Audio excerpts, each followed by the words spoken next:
Ada seorang manusia, sebut saja namanya A. A yang baru lulus sekolah butuh sepeda motor untuk mencari pekerjaan.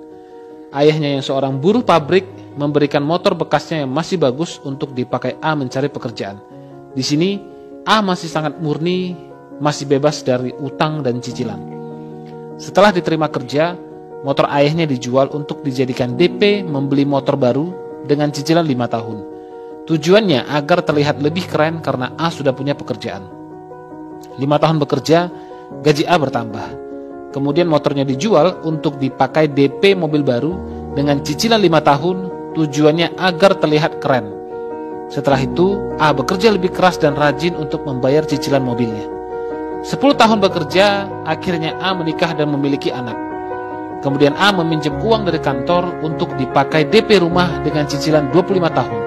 Agar terlihat mapan secara finansial. Setelah itu, A bekerja makin keras dan lembur sampai tengah malam setiap harinya untuk membayar cicilan rumah dan membeli perabot untuk mengisi rumahnya yang kosong. 20 tahun bekerja, kebutuhan A semakin tinggi. Anaknya yang sudah dewasa butuh kendaraan untuk kuliah dan akhirnya A meminjam lagi dari kantor untuk membeli mobil untuk anaknya dan membayar dengan sistem cicilan. Setelah 30 tahun bekerja keras, semua cicilannya belum juga lunas. Akhirnya A tetap bekerja keras untuk membayar cicilannya dan tanpa disadari usianya sudah 60 tahun saat itu. A sudah ingin pensiun untuk menikmati hidup di masa tua, tapi A tidak bisa melakukannya karena cicilannya masih banyak. Kemudian A meninggal dan utang cicilannya diwariskan pada anak-anaknya. Sampai di sini coba renungkan. Berapa banyak waktu yang A habiskan untuk membayar cicilan yang seperti tak ada ujungnya.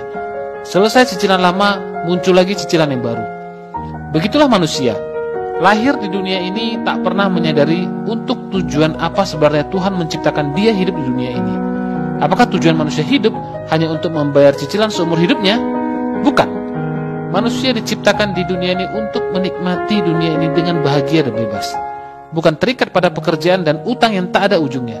Sebab itu, yuk jauhi cicilan, yuk jauhi utang. Hiduplah sesuai kemampuan, bukan hidup karena keinginan. Yuk, hiduplah dengan bahagia.